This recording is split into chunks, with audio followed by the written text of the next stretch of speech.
বর্তমানে বিভিন্ন সামাজিক অনুষ্ঠান হলে বিভিন্ন খাবারের স্টল বসে অনুষ্ঠান বাড়িতে ভুরিভোজের আয়োজন করা হয় এলাহি। তবে এই সমস্ত অনুষ্ঠান থেকে ব্রাত্য থেকে যায় সমাজের পিছিয়ে পড়া পরিবারের ছোট ছোট ছেলেমেয়েরা।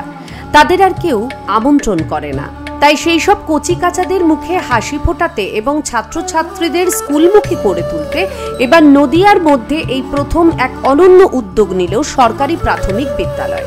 নদিয়ার শান্তিপুরের কীর্তিবাস প্রাথমিক বিদ্যালয়ের প্রধান শিক্ষক থেকে শুরু করে অন্যান্য শিক্ষক শিক্ষিকাদের অক্লান্ত পরিশ্রমে ছাত্রছাত্রীদের নিয়ে ধুমধাম করে আয়োজন করা হলো প্রীতিভোজ অনুষ্ঠানের, যেখানে প্রধান আকর্ষণ ছিল বেশ কয়েকটি লোভনীয় খাবারের স্টল। স্টলগুলিতে রাখা হয় গোলাপ জামুন, মিষ্টি, চিকেন মোমো, আইসক্রিম ও আরও অন্যান্য লোভনীয় খাবার। অনুষ্ঠান বাড়ির মতোই ভুরিভোজের পাতে বসলেই কচিকাচাদের দেওয়া হয় মেনু কার্ড। কচিকাচাদের পাতে পড়েছে মটরশুটির কচুরি, ছোলার ডাল, ফ্রাইড রাইস, চিকেন কষা, চাটনি, পাঁপড়, পাতে মিষ্টি দই আর সবশেষে হাজমোলা। দেখুন, এখানকার যে বাচ্চাগুলো আসে আমাদের স্কুলে সবই প্রান্তিক অঞ্চল, মানে আর্থিকভাবে বেশিরভাগই পিছিয়ে পড়ে। এমনিতে সরকারি বিদ্যালয়ে কিন্তু আর্থিকভাবে পিছিয়ে পড়া বাচ্চারাই আসে। এদের হয়তো আমরা যেমন অনুষ্ঠান বাড়ি গিয়ে দেখি যে অনেক আয়োজন হয়েছে, এদের সেটা সত্যি কথা বলে সবার হয়তো হয় না, এই আয়োজনটা তারা সম্মুখীন হতে পারে না। মূলত সেই দিক থেকে যে বাচ্চাগুলো অন্তত একটা দিন আনন্দ পাক, আমাদের সঙ্গে সবার সঙ্গে কি অনুষ্ঠানটা কীরকম হয়, একটা স্টল কীরকম হয়, খাওয়ানো কীরকম হয়, এটা আজকে হয়তো এই স্টলগুলো প্রথম। এরকম খাওয়া দাওয়া কিন্তু গত 3-4 বছর ধরে আমরা 4-5 বছর ধরে করছি। স্টলের অভিনবত্ব হয়তো এখনকার যে বিভিন্ন জায়গায় যে অনুষ্ঠান বাড়ি থেকে যে স্টলগুলো দেখি তার থেকেই আমাদের যে স্টাফ রয়েছে তাদের সবার মাথায় চিন্তাভাবনা যে স্যার এবার স্টল করা হোক, বাচ্চারা স্টলেই খাক, তারা খুব আনন্দ পাবে। এবং মূলত তাদের উৎসাহে আমার যে বাকি যে 9 জন স্টাফ আছে তাদের উৎসাহে, তাদের ভরসাতেই, কারণ এই এত বাচ্চা নিয়ে এরকম স্টল মেনটেন করা এটা খুব টাফ।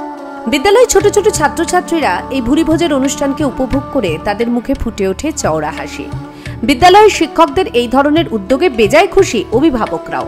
আর 5টা অনুষ্ঠান বাড়ির মতোই ছোট ছোট ছাত্রছাত্রীদের সাজিয়ে গুজিয়ে নিয়ে আসেন তারা বিদ্যালয়ে। এরপর স্টলে গিয়ে বিভিন্ন খাওয়া দাওয়া, পরবর্তীতে ক্লাসরুমের ঘরেই কবজি ডুবিয়ে খাবার স্বাদ উপভোগ করে সকলে। প্রাথমিক বিদ্যালয়ের প্রধান শিক্ষক অগ্নিশ্বর বসাকের কথায় প্রতি বছরই ছোটখাটো অনুষ্ঠানের মধ্য দিয়ে বিদ্যালয়ের ছাত্রছাত্রীদের খাবারের ব্যবস্থা করা হয়। কিন্তু সরকারি বিদ্যালয়ে বেশিরভাগ ক্ষেত্রে দেখা যায় প্রত্যন্ত গ্রামের পিছিয়ে পড়া পরিবারের শিশুরাই পড়াশোনা করে, কিন্তু তারা সমাজের অন্যান্য মানুষের মতো আনন্দ উপভোগ করতে পারে না। মূলত এই ধরনের শিশুদের কথা মাথায় রেখে বিদ্যালয়ের শিক্ষক শিক্ষিকাদের সহযোগিতায় তিনি আজ হাসি ফোটাতে পারলেন তার বিদ্যালয়ের অসংখ্য কচিকাচাদের মুখে। আগামী দিনে এই আনন্দের মধ্যে দিয়ে যাতে বেশি করে পড়াশোনায় মন দিতে পারে ছাত্রছাত্রীরা এবং স্কুলের প্রতি ঝোঁক বাড়ে, তারই একটি প্রয়াস বলেই জানান তিনি। প্রচণ্ড পরিমাণে আজকে সকাল 10টা থেকে বাচ্চারা এসছে, স্টলে খেয়ে ঘোরাঘুরি করেছে, খিদে পেয়েছে, তারপর উপরে গিয়ে খাচ্ছে। মানে ওদের কাছে এটা আজকে একটা বিরাট আনন্দের। এবং ওদের ওই হাসি মুখটা দেখে আমাদেরও খুব ভালো লাগছে যে আমরা যে প্ল্যানটা করেছিলাম যে দেখি না এক্সিকিউট করা যায় কিনা, করে দেখলাম আমার স্টাফেরা এতটাই হেল্পফুল, সবার সঙ্গে এতটা মিশে গিয়ে এত কাজ করেছে যে তার জুড়ি মেলা ভার। আজকের যে অনুষ্ঠান একেবারে সাকসেসফুল। স্বভাবতই সরকারি প্রাথমিক বিদ্যালয়ের এই ধরনের প্রীতিভোজ অনুষ্ঠান অনন্য নজির গড়েছে গোটা নদিয়ায়। নদিয়া থেকে মাধব দেবনাথের রিপোর্ট, এক্সপ্রেস নিউজ।